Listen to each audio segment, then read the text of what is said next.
Vote നേടാൻ ഇത്രയും മനുഷ്യരെ പരസ്പരം ഭിന്നിപ്പിക്കുന്ന വർഗീയ സംഘർഷം ഉണ്ടാക്കുന്ന നിലപാടുകൾ മാർക്സിസ്റ്റ് പാർട്ടി കുറേ കാലമായി സ്വീകരിച്ചിട്ടുണ്ട്.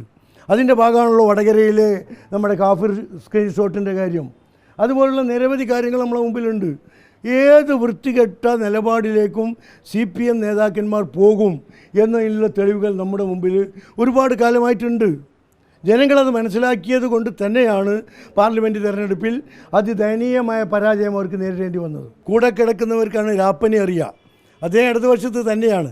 ഞങ്ങളത് പറഞ്ഞതിനേക്കാൾ കൂടുതൽ പ്രാധാന്യവും പ്രസക്തിയും ആധികാരികതയും അൻവറിൻ്റെ പ്രസ്താവനയ്ക്കുണ്ട്. അതേ ഇടതുപക്ഷത്തല്ലേ ഇപ്പോഴല്ലേ എന്നും വെറും MLA മാത്രമല്ല, അദ്ദേഹത്തെ MP പാർലമെൻറ്റിലേക്ക് മത്സരിപ്പിച്ച് ആദരിച്ച ആളുകളാണ് ഇടതുപക്ഷം. പിന്നെ അതേ ഇടതുപക്ഷമല്ല എന്ന് ഇന്നു മുതൽ പറഞ്ഞാൽ ഇന്നു മുതൽ ഇടതുപക്ഷമല്ല എന്ന് പറയാം.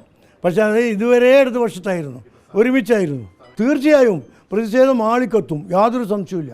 ഒന്ന്, ഇപ്പോൾ അൻവർ ഉന്നയിച്ച കാര്യങ്ങളുണ്ടല്ലോ, തെളിവ് സഹിതം അദ്ദേഹം പരസ്യമായി ഉന്നയിച്ചു കൊണ്ടിരിക്കുന്ന കാര്യങ്ങളിൽ നിന്ന് ശ്രദ്ധ തിരിക്കുക.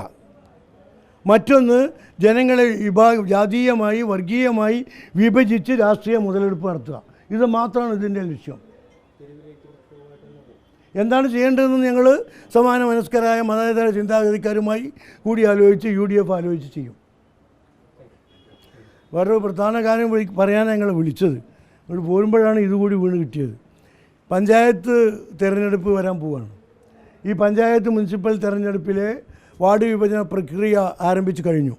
ഇപ്പോൾ ഇന്നലെ 48/54 പഞ്ചായത്ത് സെക്രട്ടറിമാരെ അകാരണമായി സ്ഥലം മാറ്റിയിട്ടുണ്ട്. ഇവർ സ്ഥലം മാറ്റം ചോദിച്ചു വാങ്ങിയതല്ല. ഇവർക്ക് സ്ഥലമാറ്റം ഡ്യൂ ആയിട്ടില്ല. 3 വർഷം പോലും ഇപ്പോൾ ജോലി ചെയ്യുന്ന സ്ഥലത്തായിട്ടില്ല. കണ്ണൂർ ജില്ലയിലടക്കം പലയിടത്തും അതുണ്ട്. ഈ 56 പഞ്ചായത്ത് സെക്രട്ടറിമാരെ സ്ഥലം മാറ്റിയത് വാർഡ് വിഭജനം അട്ടിമറിക്കാനാണ്. വാർഡ് വിഭജനം അട്ടിമറിച്ച് തെരഞ്ഞെടുപ്പ് വിജയിക്കാനുള്ള ശ്രമത്തിൻ്റെ ഭാഗമാണ്. അതാണ് പറയാനുള്ളത്. അത് വളരെ ജുഗുപ്സാവാണ്. ഇപ്പോൾ 1000-ലധികം ഒഴിവുകൾ പഞ്ചായത്ത് ഡിപ്പാർട്ട്മെൻറ്റിലുണ്ട്. എല്ലാ പഞ്ചായത്തുകളിലും മുനിസിപ്പാലിറ്റികളിലും 1000-ലധികം ഒഴിവുകളുണ്ട്. അത് നികത്തിയിട്ടില്ല. പക്ഷെ അടിയന്തരമായി ചെയ്തത് ഈ സെക്രട്ടറിമാരെ സ്ഥലം മാറ്റി, ആവശ്യമില്ലാതെ 3 കൊല്ലം തികയാത്തത്, സ്ഥലം മാറ്റം ആവശ്യപ്പെടാത്തത്, ഇതൊക്കെയാണ് ചെയ്തുകൊണ്ടിരിക്കുന്നത്. പിന്നെ ഇന്നലെ വീണ്ടും ഇറങ്ങി കുറച്ച്, അത് പിന്നെ ഒഴിവുള്ള സ്ഥലത്തേക്ക് നികത്താൻ വേണ്ടിയാണ്.